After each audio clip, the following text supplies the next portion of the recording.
Alright, I'd promised to do this video for a week. Unfortunately for me, I got ill. I had a chest infection, swollen glands, and a throat infection.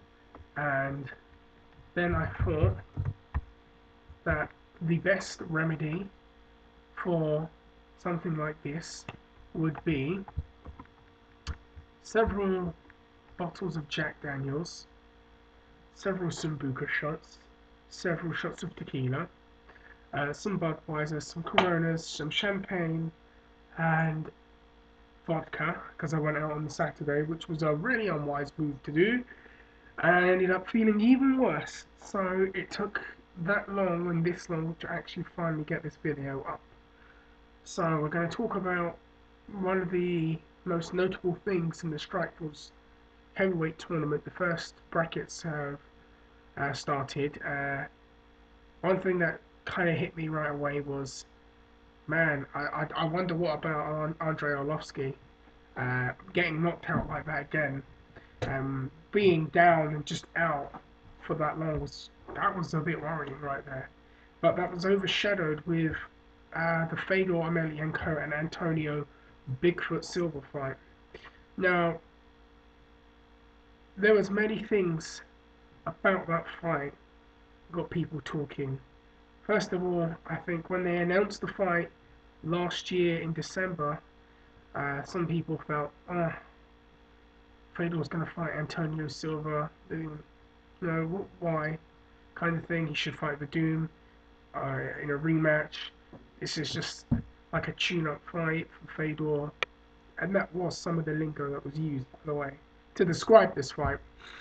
And then they announced it as part of a tournament. So this fight was going to be part of a tournament. And a lot of people in the tournament, if you watch Ariel Helwani's video, a lot of people said that they reckon Fedor would win and get into the finals. And I did say myself, there's a good chance of Fedor getting into the finals. But then again, he's going to fight Alistair Overeem or Doom. And we don't know what happened in a rematch of Doom or what could happen in his first time fight with Overeem. But the fact is, we can't overlook Antonio Bigfoot Silva. And watch this fight, and wow, I mean, Silva has come a long, long way from when I first saw his Elite XC fights. It's the first time I actually got to see him.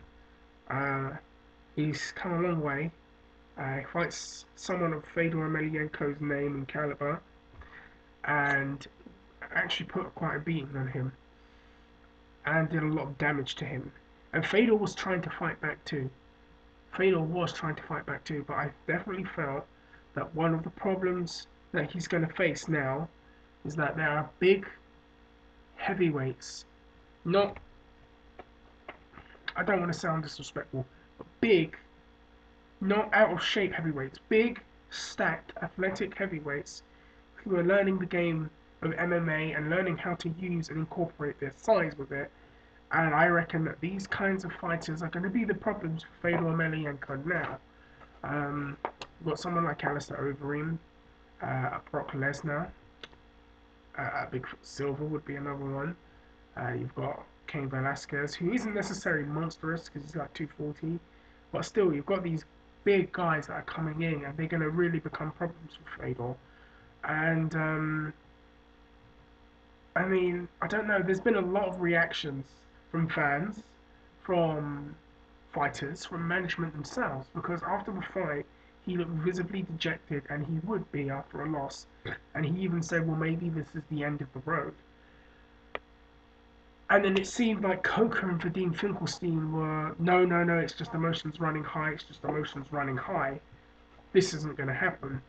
And in the end, apparently now he's made the statement that, no, I'm going to fight again. And Coker said he's going to put him on hold in case something happens in the tournament. And I know some people might find that controversial because he's lost, so he should be out of the tournament. And then the guy that has won his holding spot in the tournament, Shane Del Rosario, you know, his spot is going to be compromised for Fedor's. And I know some people will find that controversial. The thing is, one of the other reactions is I think a lot of people thought, well, maybe he's done. Maybe he's just completely finished. Now, here's one of the things I look at. I wouldn't say he's done, but I will say that maybe the end of his era, the end of the Fedor Emelianenko era, is finally coming. Um, it's up to him whether or not he wants to retire. He's not. If he'd had that fight and he'd got knocked out in the same way that Andrei Arlovski had, and it happened several times, then I would be worried. But I think the only problem he's had is with the size. And in other ways, I don't know, maybe in a way he has gotten a bit comfortable. When you've been unbeaten for so long, and then, you know, maybe you get that, you get comfortable in your own surroundings and you don't feel like you need to change anything. And then when he lost to Verdum, that was a wake-up call. I think for fans, it was a wake-up call when he fought Andrei Arlovski, funnily enough. Because if you watch that fight, the way Andre was moving around using a lot of boxing-style footwork and head movement, he was making Fedor swing and miss. Fedor wasn't necessarily overwhelming him as many people thought he would. And then when he fought Brett Rogers, and I did a video on that too, I said I wouldn't be surprised if Rogers uses his weight and his size and his height as a weapon and pushes up against him and uses it to get top position. And that happened. And he almost won. He did a lot of damage to Fedor. And a lot of people were like, ugh. Watch that fight. Rogers did a lot, and he wasn't that far off from winning the fight. He blew his wad, and he got tired, in my opinion. And Fedor just whacked him around. And then he fights Fabricio Verdum, and I think he made a very, very clumsy mistake. And it was very clear. He whacked Verdum down. He ran straight into his guard, and we've seen him do that before. We've seen him do that with Nogueira, and I reckon that Verdum and his camp knew that this could happen, and that the smart move would be is to catch him in a submission early when he's dry and they're both not sweating and it's harder to get out. And I reckon that was the plan. And a lot of people accepted it as that. And he even got out with Verdum's first attempt and then went back in his guard. And a lot of people accepted that as, or maybe that was a mistake. But I think in the Antonio Bigfoot Silva fight, it showed that he's going to have more and more problems with these big, monstrous looking heavyweights. And Fedor isn't necessarily a solid 230-pound guy. When you look at him, he is considerably, you know, but he's a great fighter and he has great skills. But now you've got these bigger guys. The sport's evolving. In my opinion, the sport is getting bigger and bigger and bigger. There are guys who are my weight, which is like 190, and they're fighting at 145. And I know people who will do that. The sport is just getting bigger, and you're getting these guys that are finding ways, to come from 290 to fight to 265, and then get their weight to about 280 after weigh-ins. And I think now this is going to become a problem for Fedor. And there's been lots of suggestions. Does he retire? Does he change things up in his camp? Does he go down a weight class? I think he would have been a more, better suit at 205. Would have been interesting to see him at that weight, considering all things. But is that too late? Who knows? Maybe or maybe not. I think one of the problems I felt that he may have had from a fan's point of view is that he hasn't fought consistently enough since 2007 in some respects, and he hasn't fought at a certain level consistently. I don't disrespect fighters, but I don't think him fighting Hong Man Choi was the best fight that he could have. He fought Matt Lindland, who's 2 weight classes below him, and again, it just looked like something they threw together.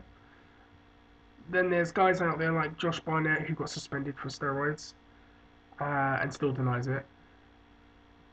And then whoever they can kind of scrap together, and in a way, I think that has affected him because it hasn't forced him, to keep going. And I think that does hurt him. And then maybe that combination of that and consistency and the fact that the sport is evolving is finally starting to catch up with him.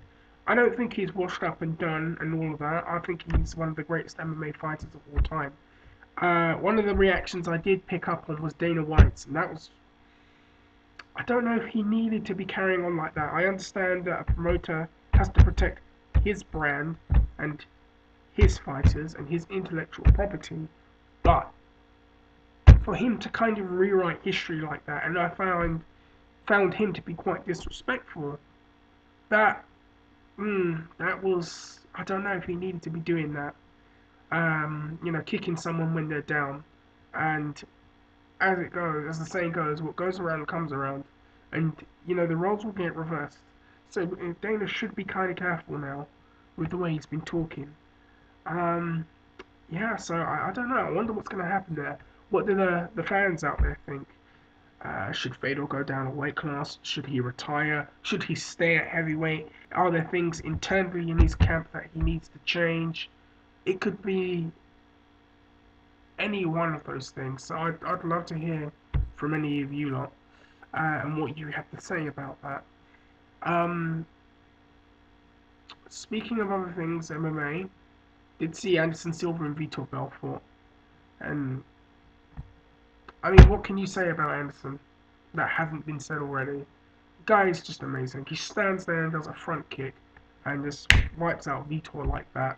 And I probably did talk about this in a previous video. I would rather see him fight at 205 than go down and fight St. Well, I don't know. Agree on a catch weight to fight St. Pierre, but that's a different story altogether. Oh, there was something else that I did want to talk about. And that was Rashad Evans. We don't know what's going to happen with him. Now, he got injured, so he can't fight Shogun. Then word got out that he was going to fight Quinton Jackson in a rematch. And guys, don't fall into the hype. I had a good feeling that that was just talk and that Evans was going to fight him in exactly the same way that he did. Move around, takedowns, work in the clinch, come out, move around, takedowns, work in the clinch, takedowns. Exactly that. He's not going to have a brawl with him. Greg Jackson would have a field day if Evans did that. I knew that that was not going to happen, but I think a lot of people got suckered into it and believed that was going to happen and then were sorely disappointed. But then apparently that idea was scrapped, and now there's talk about having Jackson fight Hamill, and now there's talk of what will they do with Evans, because he's now said he's actually #1 contender, and he's now come out and said, well, if John Jones wins, I'm not fighting John Jones. And now that puts the UFC in a funny and awkward position now, because they're having this problem in their company and in their weight classes, where you've got guys in the same camp, in the same weight class, and when it comes to a title opportunity, it's kind of getting in the way of that. And they've had this problem with Koscheck and Fitch. They've had this problem with Evans and Jardine. And now it looks like they're going to have this problem again with Evans and Jones if Jones beats Hua, and that's not a dead cert. And now the rumor going around is that if Jones does win, Evans will consider fighting at 185, and that's probably a way that he should fight at anyways, because of his size and his frame. He's probably better suited to it. So guys, let me know what you think about that. This is a very, very, very late video, by the way. It's like, no, freaking 1 in the morning. This is what time I get my washing done. This is the only time people won't interrupt me. So, guys, let me know what you think. I apologise if my voice sounds very hoarse. Again, that's what alcohol and throat infections does to you.